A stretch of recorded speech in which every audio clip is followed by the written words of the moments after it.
I do hereby swear before the great and living God that during my engagement, and while I am an employee of Russell, Majors, and Waddell, I will, under no circumstances, use profane language, that I will drink no intoxicating liquors, that I will not quarrel or fight with any other employee of the firm, and that in every respect I will conduct myself honestly, be faithful to my duties, and so direct all my acts as to win the confidence of my employers, so help me God. This oath was one sworn by over 480 men and boys in 1860, marking their employment for the Central Overland California and Pikes Peak Express Company. This company would become famous by a different name and would succeed in transporting mail through 7 states and across 2,000 miles, all via horseback. Many of us know this company today as the Pony Express. Despite it only running for a year and a half, the Pony Express is embedded into the mythos of the American Wild West. Many of us can dream up images of an Old West rider, cowboy hat, chaps, and all, galloping his Mustang across a desert landscape. But if the Pony Express ran for such a short time, why did it have such a huge impact on American history? And what echoes of that history can we witness even to this day? Welcome to History from Horseback.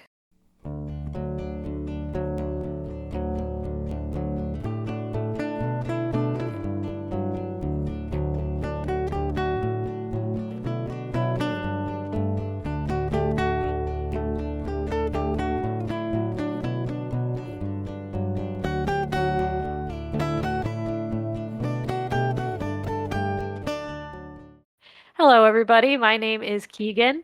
I am Keely. And welcome to History from Horseback. This one, quite a few people have actually requested, so I'm excited. That's really cool. Yeah, That's really cool to talk about it. As far as sources for today, I referenced the National Pony Express Association. Their website has some information. There's the Pony Express National Museum that also has a lot of good information. And then I read the book Riders of the Pony Express by Ralph Moody. There are tons of books out there about the Pony Express, countless books. I selected this one because it was concise, it was short, it had very good reviews, and I ended up really enjoying it. I think it's the perfect book that if you are a teacher and you are teaching your kids in the classroom about the Pony Express, I think it's perfect to read aloud to them because it's kind of short, but it has these really nicely detailed descriptions of it follows each rider along the way. It's very dramatic, and then it talks a little bit about some of the more famous runs and everything and puts it all into really good context. I thought it was a nice, detailed but short book.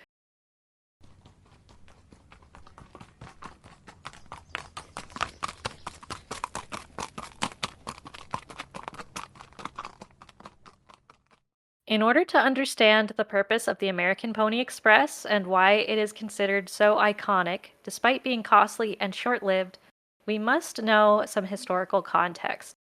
Tension within U.S. Congress and between the northern and southern states was at an all-time high in 1860. Free states, where slavery was illegal, were at constant odds with slave states, where slavery was legal. 10 years earlier, California joined the U.S. as a free state, but it remained isolated on the West Coast, and many wealthy landowners were open to the idea of slave labor. With a civil war brewing, the North knew that maintaining contact with California was imperative to maintaining the state's support. The challenge was that the current mail route ran through the South and could easily be cut off should a war begin. Furthermore, the fastest mail could take a month to arrive from the east to California via stagecoach.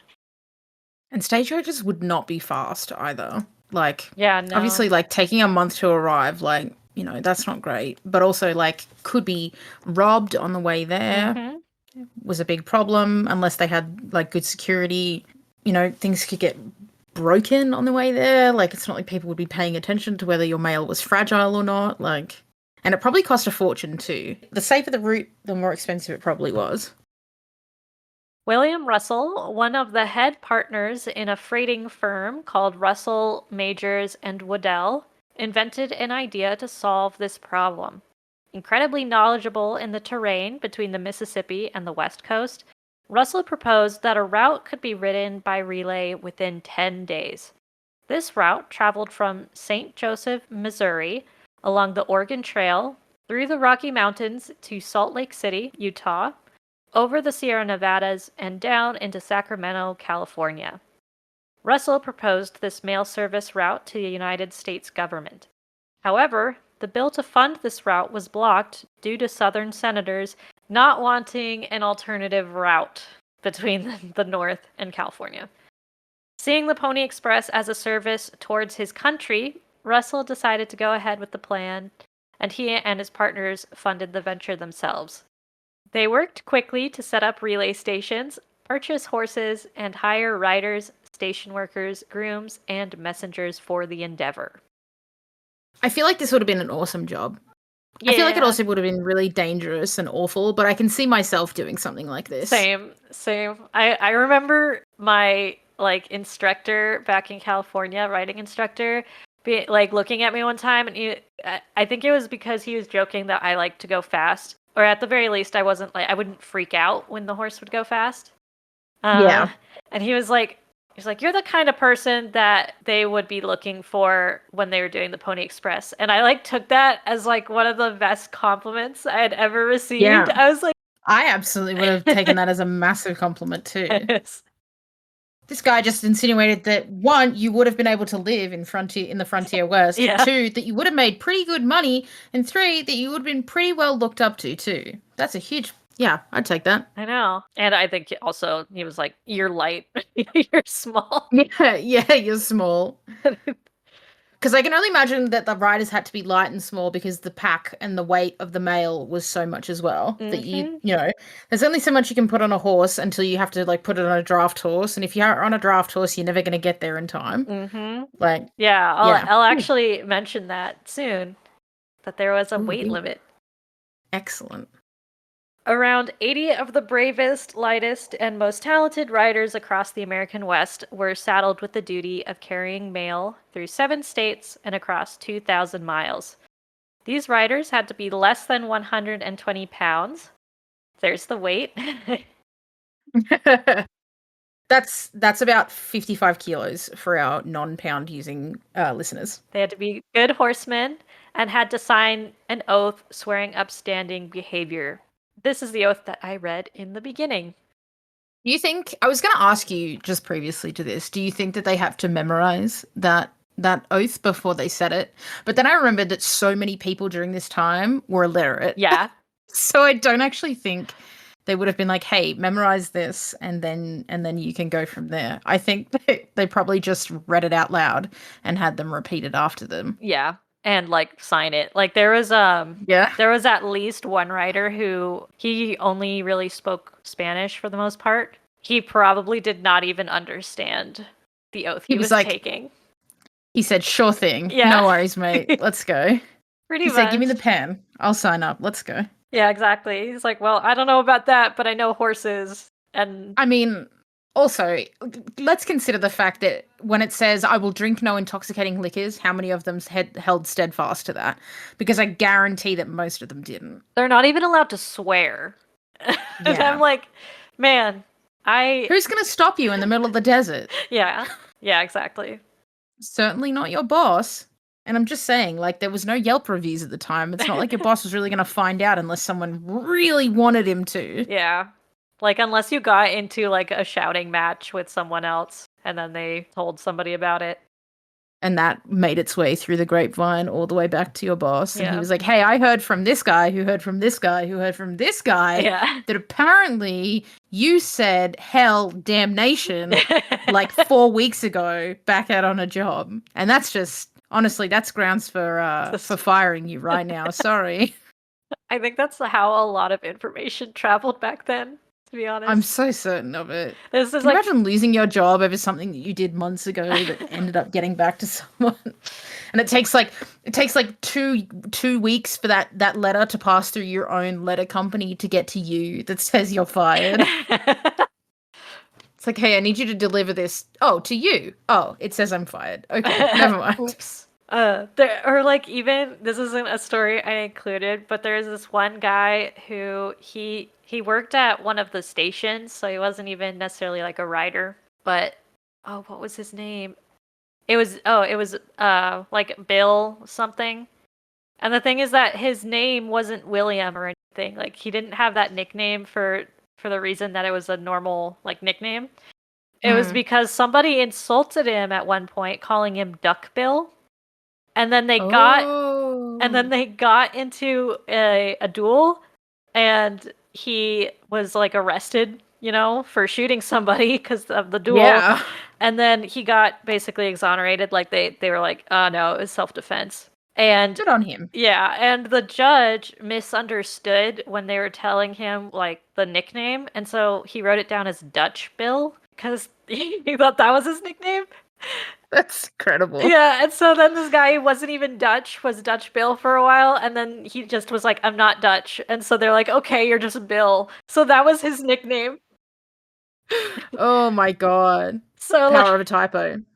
yeah, that was just funny to me. I'm like, this guy just got a nickname from like a whole bunch of like first it was to tease him and make fun of him because he was like he had an Yeah. overbite, and then and then it was just because like of a game of telephone before telephones existed. Yeah, which is even worse, to be honest. Although, to be fair, I can understand that happening even if something was written down, because half the time when I read cursive, I'm like, oh, I don't know what Mm-hmm. letter that is. I really struggle to read cursive. I'm one of those people. Yeah. I learnt in school, learned how to write and read in cursive in school, but doing it these days, Yeah, same. not the same. Same. I still have to like look up cursive alphabet if I want to get certain letters right because I'm like I don't remember how that looked. That's so fair. This might out me as being an Australian. Did you have to do something to get a pen license to use a pen at school? What? You didn't, did you? No. In Australia, there used to be like, I don't know whether they do it these days in primary schools, but which is like grade one, or usually kindergarten, or grade one through to grade five is our primary school. And somewhere around like grade four or grade five, you'll do like a little writing test. We had to write the whole alphabet in cursive, and then like a bunch of words and letters and sentences in cursive. And like if we did that properly and neatly enough, we're allowed to have a pen license, which meant we were allowed to use pens at school instead of And pencils, that's like a thing that and a other lot of things. Australian schools Yeah, had. yeah, definitely. Yeah. And I went to a private school as well. So, and most of the public schools had them. Like, I don't know whether these days they still do it, but definitely. And I'm what, 29 this year. But every school that I knew back when I was a kid, they all did pen license little tests. And like, they were never that serious. Like, if you quote unquote failed them, like, you just did it again until your handwriting was neat enough. Or if you're a sort of kid with like that, like, struggled with that sort of stuff, like they would just let you, they just get you around it. It was never that serious. That's really But it funny. was a rite of passage, like I was one of the first people in my class to get my pen license, which was a Oh, huge bragging right for me. It was very exciting. I remember coming home and showing my parents. They were very proud of me. But yeah, there you go. That's a little Australian tidbit of very strange and random things that we test kids for. that's really funny. Yeah, I never, at least none of the schools that I like went to, we didn't have that. I mean, we learned cursive, but we didn't have a pen license. Yeah. It's like it took me quite a while to realize that a few of the things that I did at school, and the things that I grew up with, were actually just things that we do in Australia and that the rest of the world does not do.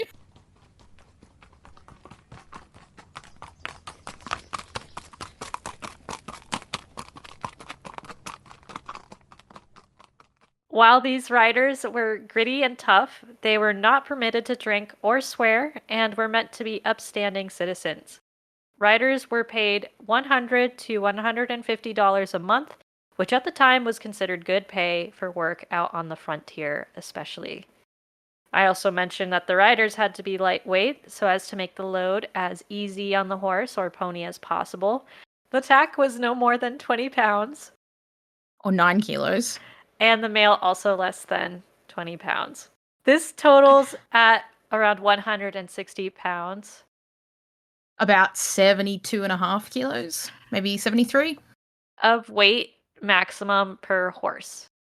The saddle was as lightweight as possible while still being comfortable enough for a rider and horse during a 100-mile ride. Oh no, I've also been using miles. Oh no. I totally forgot about an international audience. That's okay. We're so used to it. 100 miles is 160 Ks. Also, something which I didn't necessarily straight out say, but the saddles were like more Western in make. They had a horn, though the horn was more for the rider to like hold on to if they needed to, rather than like roping anything. The other reason why it was more of a Western. Western. The reason why it was more of a Western make was because though they generally tend to distribute the weight of the rider out a little more evenly across the entire back of the horse versus a smaller area, which for these long distance endurance rides would overall be a little more comfortable for the horse. I was going to say, yeah, I can only imagine that it would be far more comfortable to sit in a Western saddle all day. Like, that's kind of the point of them. Mm-hmm. Australian stock saddles are very, very similar in the fact that they take the best parts of the English saddle and the best parts of the Western saddle and kind of make this bastardized version in between that's like super good for like really long days out, but also kind of gives you the maneuverability and like the knee rolls and control that comes through those sorts of things. So, yeah, I can only imagine. Can you imagine a Pony Express in an English saddle? Oh, Lord. You'd be so sore. Yeah. A leather cover called a mochila held the mail and was draped over the saddle during transport. Each corner had a cantina pouch where the mail was stored, and each cantina had a lock with keys only located in San Francisco, Salt Lake City, and St. Joseph's. Because the rider had to sit on the mochila, the mail could not be removed while the rider was mounted, adding further to the security. Each rider was given a rifle, a Colt revolver, a red flannel and blue trousers, a horn, and a Bible. And by horn, I mean the kind that you blow in order to make a loud sound. So they would blow the horn to let the person know at the station that they were coming near and to have a horse ready. It was also to let the riders of Rohan know yes. that they were on their way, clearly. Yes. Yeah. Each relay was spaced about 25 to 30 miles apart, with shorter relays in harder country. Riders typically rode 3 to 5 relays within their route, and generally had 2 home stations where they lived between runs. Mustangs were typically bought for the rocky, mountainous landscape in the west, while Morgans and racing thoroughbreds were bought for the prairie in the east. The riders were instructed to use their best judgment on the trail, deciding when to push their horses and when to let their mounts rest, but overall they were given the most important instruction of all. Above all else, the mail must go through. It's a pity that doesn't like sort of stick through to mail companies these days, because if your mail doesn't go through, they just send you a letter that's like, sorry, here's some, if you didn't have insurance, then we don't care, and if you did have insurance, here's a bit of sorry money. We don't know where it is or what will ever happen to it. And then like 6 months down the line, it randomly shows up on your doorstep and you're like, oh, I don't even remember what this was or how I got it or when I got it. Yeah. Granted, you know, they don't have live like tracking. Like they're like, well, it's somewhere between here and the West Coast. They just trained vultures, and they sent ravens and vultures out to spy on the riders. That would be amazing. And the raven comes back and caws 3 times because he's 3 kilometers away. I don't know. At the same time, it's like, you know, they didn't have a ton of different mail routes going at the same time. So I imagine on one hand it was a little easier to organize, in that you were like, well, it went out with this guy. It's funny that you say that, because in rural Australia, that's kind of how the mail system works. Oh yeah. In a lot of rural, and when I say rural in Australia, I mean like the furthest town, and I say town, not city, from them can be anywhere from like 6 to 8 hours away. Wow. Yeah, like we're talking stations that are 250,000 square kilometers big. And that's just one person's station. Granted, that's the biggest one in Australia. But yeah, like absolutely massive spaces of land to cross. And usually they'll have one mailman that works, and the mail will come once a week. And usually it will come into a town. It will be dropped off in a certain township somewhere, and that those people who live out there will have to drive into that township to pick up their mail like once every fortnight or so. My grandparents lived on a property in a town called Wobbegar, all the way down in the Pilliga National Forest in New South Wales. And their town had a post office, a pub, and I think that was about it. Like, they were the two big buildings in town. Everything else was like a schoolhouse, and like they didn't have a grocery store. The closest one to them was about an hour and a half away. But they could get their mail from that tiny little post office in town. So once a week, we would, drive the kilometre into town to get to get the post. But yeah, like it was just the tiny little store on the corner, and eventually it closed too, because they just didn't get enough business. And that's usually what happens to the rural ones, is that they just don't get enough coming through to make money off of and to keep their doors open. So they'll have to close, and then they slowly get further and further and further away from these people who own properties out in that direction, which is really devastating. And it's really difficult for Australian farmers, because it just adds to the pile of things that they can't do themselves, or things that they have to pay for, or they can't just order something directly to their doorstep like we can. They have to go out and get it, and it has to be, a lot of things have to build up to make that trip worth it. Like, you're not going to drive 3 hours into the nearest city or town to pick up your mail when it's only like one envelope. It's really, really difficult, and it can be very challenging.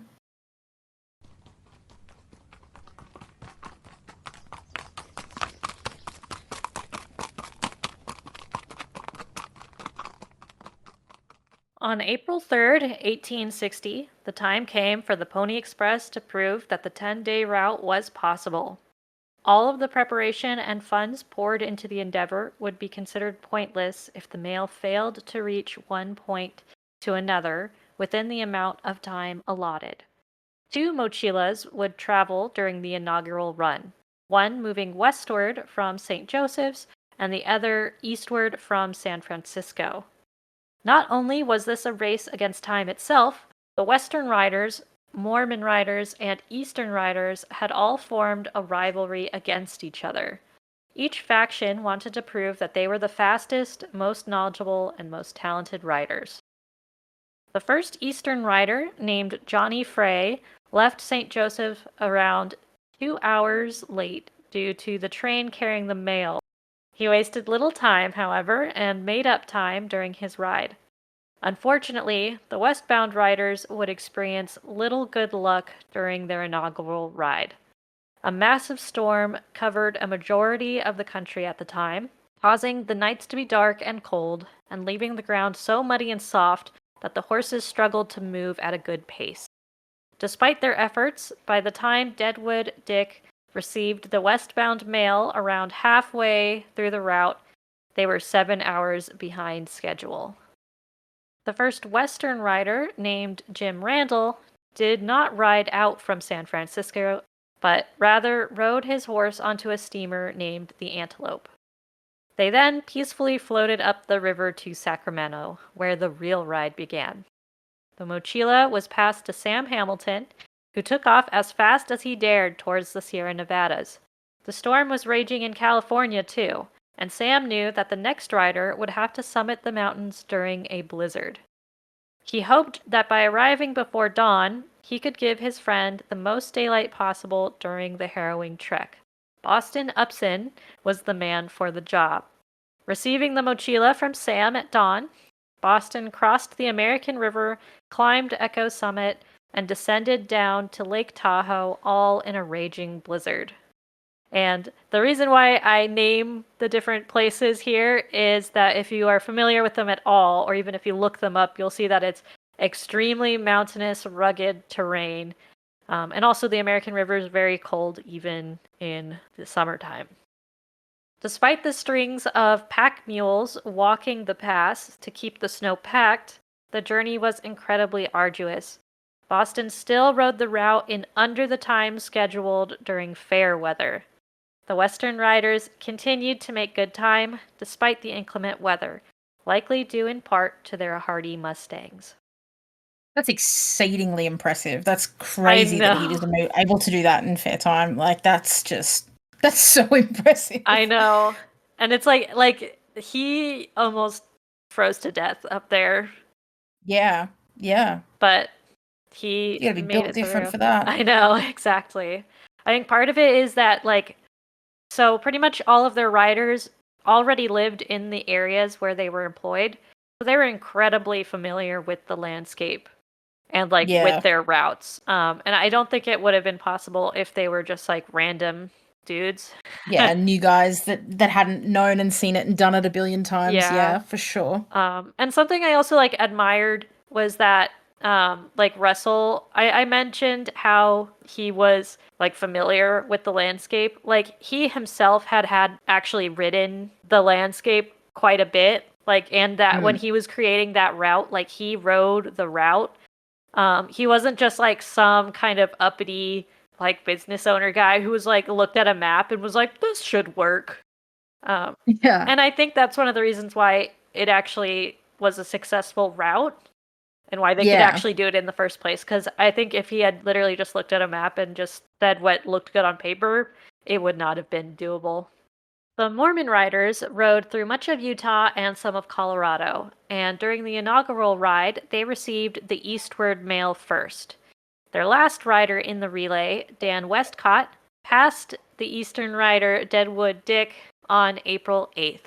The two passed each other in the night, hollering cheers to one another as they went. The mail arrived April 13th on time in both Sacramento and St. Joseph's. The success of the Pony Express sent shockwaves across the country. The 10-day journey could be done. That's wild. That's just crazy. Like, also them passing one another in the night is so poetic as well. I know, right? That's a movie moment. Honestly, yeah. Has anyone made a movie about this? Surely they have. I'm gonna look that up right now. There's a 1953 one called Pony Express. So I bet that would be the only good one. Put that one on the board, guys. Someone needs to remake this. I know, right?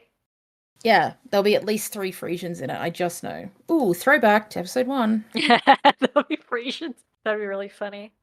That would be funny. Although with westerns, especially during the 50s and stuff, it was all American saddlebreds. Oh, I can imagine. They would have been great for it. They also been when I saw earlier listed that Morgans were one of the breeds that they used, I was like, imagine how much more comfortable a Morgan would be. Yeah. Yeah, they were extremely common and popular for a long time. And now they're a breed you don't really hear about that much. Yeah, you only really hear about them around the walking horse community, and unfortunately around places like Big Lick as well, too. Yeah. Which is sad, because I think that there's a lot more to them than a lot of people realize. They're really awesome breeds, though. All I could find is Pony Express. Maybe that's on our next to-do list. Pony Express movies. Oh, there's Hidalgo, but that's not really about. I mean, that's not really about the Pony Express. He is an ex-Pony Express rider. Spirit of the Pony Express, which definitely looks like a film made just for. Yeah, I think this is the movie that the museum just plays. A lot of these are where they're in order to save the existence of the Pony Express, there's a competition. And I'm like, but the actual events of the Pony Express were pretty dramatic. Yeah. Okay. Anyway, there's quite a few, it seems, but I don't know if any of them are how good any of them are. I don't know if any of them have this cheering moment, this passing I the night know, cheering moment as one of their exactly. main scenes, because it should. Literally, just like that ride, like this inaugural ride, could be its own movie. I was going to say, like, the inaugural ride filmed, but like an episode of 24. Yeah, basically. Where it's just like a counter down, like a clock counting down, but from 10 days. That would be awesome. Just saying. And you could Wow. it would go back and Harrowing forth. scene in the middle and the blizzard, and he's trying to get through it, and it's like, oh, yeah, that'd be awesome. Yeah, exactly. We need to fund this There we ASAP. go. Yeah, and then we'll be like, our number one rule: no Frisians. No Frisians. No offense to Frisians, they just make no sense. Only North American Western breeds, please. Yeah. We should make a rule where the only horses they can use for the movie are ex BLM Mustangs. That would be really cute. It would be. The job as a Pony Express rider was a dangerous and difficult one. The miles were long and hard, and at times riders got little rest between routes. Increasing tensions between colonizers and local Native American bands led to violence and a declaration of war from several tribes, including the Paiutes and Shoshones. Many stations were raided and burned, with the attendants killed and their horses stolen. Riders were often ambushed or forced to take longer routes in order to avoid attack. Despite all this danger, only one rider lost his life during his duties. Bart Riles was a Mexican rider who understood little English, but was incredibly loyal and an excellent horseman.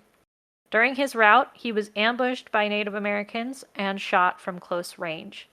Managing to outrun the ambush, he tied himself to the saddle.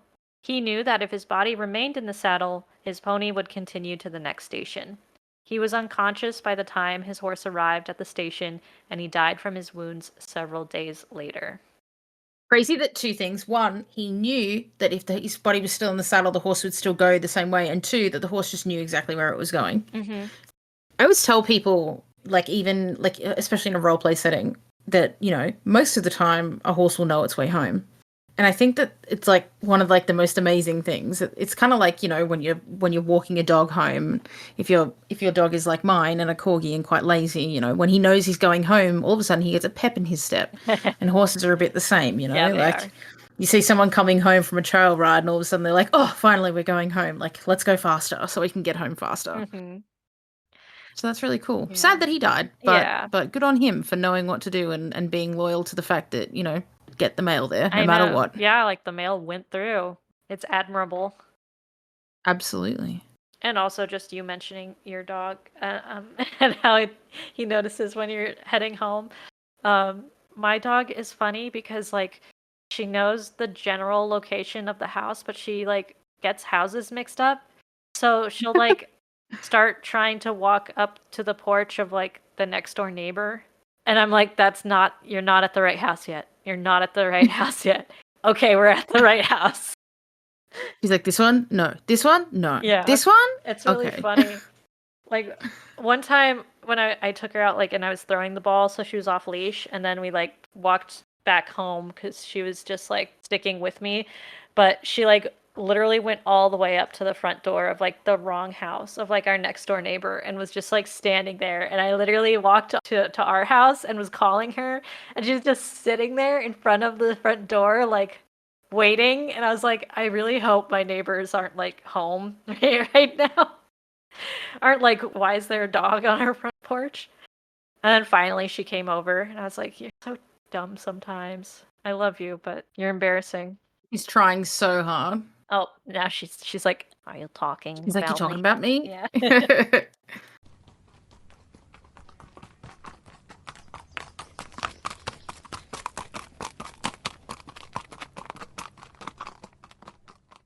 One of the most famous Pony Express riders was a man named Pony Bob Haslam. Pony Bob rode two different famous rides during his time with the Pony Express. His first famous ride was the longest route ridden. Shortly after the death of Bart Riles, attacks from bands of natives were at an all-time high. At the second to last relay station in his route, Pony Bob came across a ransacked station with no horses or living people left. Pony Bob had to continue riding to his final home station without exchanging mounts. His relief rider, a replacement for Bart Riles, was too terrified to ride and refused to take the mail further once Pony Bob arrived. Despite his wariness, Pony Bob mounted a new horse and rode the entire next route. When he arrived at the final station of the second route, he had ridden 190 miles, around 30 of which was through desert with no water. Pony Bob then rested for 2 hours before the westward mail arrived, and he was back in the saddle. He proceeded to carry the mail all the way back, totaling his mileage at a 380-mile round trip. That's nuts. I know. It's like, I thought I was tired after riding 9 miles. Yeah. At a walk. It's like you thought your weekend endurance trek was difficult. I know. Pony Bob's fastest run was also one of the Pony Express's most important, transporting Abraham Lincoln's inaugural address. During the time, the policies laid forth in Lincoln's inaugural address had great power to sway states in support of the Union or not. Delivering Lincoln's words as soon as possible could influence California's policies. Every Pony Express rider knew how important this message was. During Pony Bob's route, a band of Native American warriors ambushed him. While he tried his hardest to ride his horse swiftly and make himself as small a target as possible by pressing himself to his horse's back, an arrow struck him in the arm. This, however, did not stop Pony Bob. After arriving wounded at his relay station, Pony Bob refused to let the station manager carry the mail for him. Instead, he let them patch him up and carried on with his ride. He ultimately rode 120 miles within 8 hours and 20 minutes. 120 miles in 8 hours and 20 minutes. I would love to put that up next to a modern endurance score. I was thinking the same thing because, like, they'll do 100 milers, right? Like, how fast are they typically are those? Like, if you think about the World Endurance Championships, like this year or last year, yeah, it's 160 kilometers, so it's 100 miles. Okay. Yeah, 100 in, yeah. Let me see if I can find out how much time it's across. Because you know what I'd love to see? I'd love to see this Pony Express route done on Endurance Arabians, just for the hell of it. Same saddle weight, same packing out sort of thing, and just see how, That would be interesting. Okay, so the second consecutive year that this guy, so the same guy won as who won last year, and he completed 100 miles in 8 hours and 32 minutes. So, wow. So if we go, yeah, which is insane. That's insane. So if you go 100 miles, so 8 hours and 32 minutes for every 100 miles, let's say that's going as fast as you can compete, like pushing it to the limit because you're trying to win the world championship. So let's say that if you weren't that, let's say that 9 hours is for the average competitive rider for 100 miles. 9 hours for every 100 miles. So he traveled. So you did. So this one was 120 miles in 8 hours and 20 minutes. So 120. Yeah, that's 8 hours and 20 minutes. He was flogging it. Mm-hmm. I was going to say that's faster than the fastest endurance ride. Obviously, with the endurance ride, you have to consider the fact that they're doing, sloshing and a lot of it's done in trot work and not a lot of it's done in blah, blah. There's a lot of rules and regulations about... You have the same horse the entire time versus in this. Yeah, exactly. He's trading off horses. Yeah, exactly. So you've obviously got to think about that. But in comparison, like, still... That's insane. And he was wounded. Like, he was bleeding. Yeah. Yeah. And obviously, having a fresh horse changes things completely. Mm-hmm. But it doesn't really change the fact that when taken into consideration, this is still comparable with a 2024 modern day endurance race in terms of time spent, moving. Mm-hmm. Crazy. Yeah, miles per hour is 14.4, but kilometers is 23.175. Okay. Still very fast. Yes, very fast. Yeah. as an average That's why 14 time. didn't sound right to me. I was like, that's very slow. I was like, wait, I say 23 that's does because, sound a lot better to me. yeah, Yeah. because for miles, yeah. Definitely. Also, like, can you imagine covering 23 kilometers an hour on a horse? Yeah, I know, right? That's crazy. Yeah. And another thing is like when we think of endurance rides, like those tracks, the trails have been set up, to Mm. generally be pretty good going, right? Like Yeah. as best as they can possibly.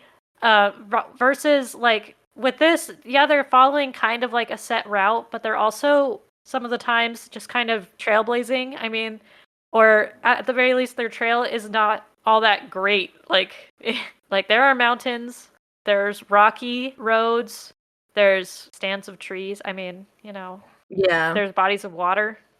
Yeah, it's not just like a flat track around a river that you do 37 times in a row. Mm-hmm. Now, some may ask, why did the Pony Express end after such a relatively short amount of time? The Pony Express ran one final time on October 26, 1861, only lasting about 1.5 years. This is partly due to cost. The Pony Express was never profitable, and sending a letter through it was very expensive. The construction of telegram stations across the country rendered it obsolete. However, one could argue that the Pony Express was still a success. One of Russell's initial goals was to keep California in the Union, something which the Pony Express managed to play a role in. The mail only failed to go through one time. And beyond the immediate effects the Pony Express had on culture at the time, it continues to hold a place in the imaginations of Wild West enthusiasts. The fact that a majority of Americans, and even people outside of the country, recognize the name Pony Express is a testament to its success. I actually have to ask you, is the Pony Express something you knew about in Australia? No, no, not Okay. before. Like, I think if I had have grown up watching spaghetti westerns with my dad, and Dances with Wolves for like the 700th time because he was obsessed with that movie, like he loved it. I think if I had grown up watching those with him, I probably would have. And that's not to say that a bunch of Australians don't know about it. They probably do, but for me specifically, no, not really. I never really watched westerns and stuff as a kid growing up. And I think that had I not gotten into games like Red Dead Redemption, I probably never would have known about stuff like that. But it is really cool. And it does remind me a lot of similar things in Australia. Or, it kind of reminds me a lot of, drovers, because drovers, while, mustering animals and moving animals, livestock across massive, massive swathes of land, they also, took things with them to get them to towns and brought things back to the stations as well, So they kind of did these things along the way, not because they were paid to, but because it was the only way to get things from towns and stuff a lot of the time, especially for personal things as well. So, yeah. Well, I didn't know about it growing up or anything, or I'd never heard about it. It is definitely something that I would have recognized if someone had mentioned it earlier today. Obviously not to this depth. I've learned a lot today. I'm glad. But yeah.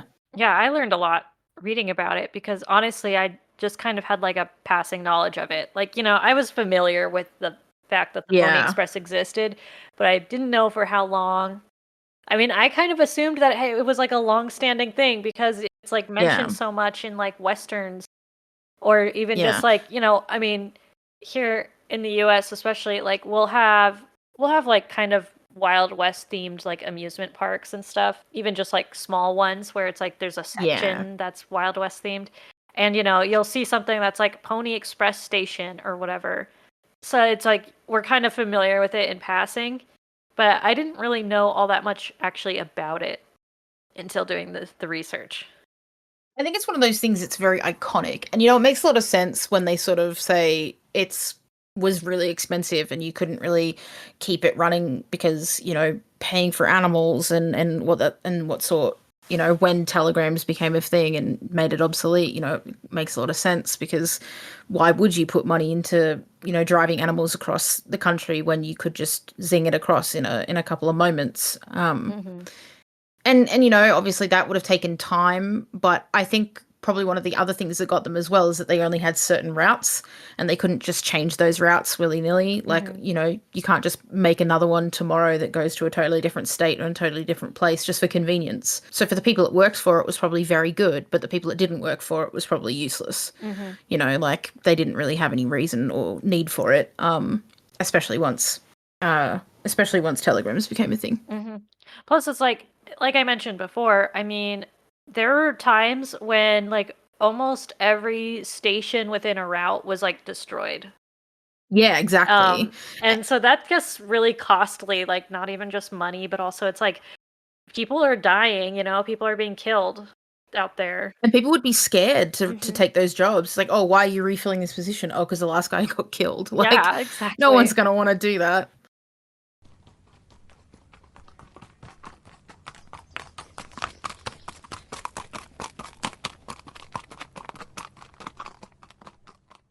The Pony Express may have been short-lived and costly, but its impact was profound.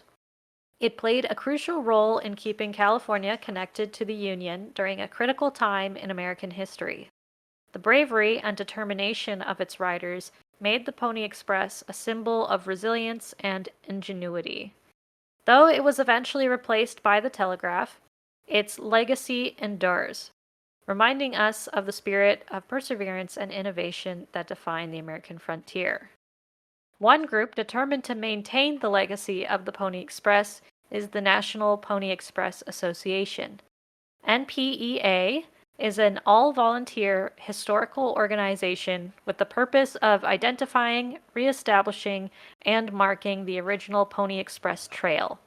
Each year, they put on a re-ride, where volunteers ride along the original route to deliver mail between St. Joseph's, Missouri to Sacramento, California. They alternate between years going westward or eastward. You can be involved in the re-ride by volunteering with NPEA, or those who live far away or cannot physically volunteer can send a letter to be carried in the mochila. That's really cool. I would do that if I lived in the States. I would send a letter. I would send one from Australia, actually, and be like, please send this along the Pony Express. I think you can, hold on, let me look it up real quick. Because I think what you do is that you, send them basically, an email saying, this is the letter I would like for you to make. And then they, send the letter. So I'm pretty sure you can do it from, anywhere. I don't know what I expected. I just searched NPEA and from my Google thing, and the first thing I got was the National Pension Education Association, and I'm just like, well, I don't know why I didn't expect to get an American thing. Yeah, that's National Pony Express Association.org. I don't know why I didn't just search that. You would think. But yeah, okay, so with the re-ride, it's pretty cool. I'd like to try and kind of follow it this coming year. It happens in, that would be cool. Yeah, it happens in June. We can update everyone on how that's going when we come around to that episode and when they do it. Yeah, that would be awesome. I think that would be really fun. But yeah, so you send in an application form for a letter, and so you can write a letter, and yeah, you don't need to I think there's you can send it via email if you would like, and they write or type out the letter, and then each envelope is hand stamped with a special U.S. Post Office stamp. They are the official souvenir of the annual Pony Express re-ride.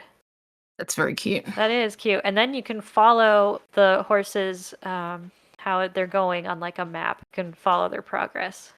I guess they do try to do it within 10 days, but I'm not sure. Yeah, the pony riders will travel 24/7 to make the 10-day trip. I wonder if they vet the horses before they go and make sure that the horses can make the trip. Not that they would be making the entire trip in the same amount of time and effort and speed, blah, blah, blah, blah, blah. But I do wonder whether there's I think they have shorter. I think the routes are shorter. Because rather than it being one rider who does, relays, I think it's literally just there's a rider for each little section. on their Yeah, horse. okay, that's fair. Yeah, Yeah. fair enough. That'd be the way to do it. Yeah, I was like looking into. I was like, I wonder how does one ride in this free ride?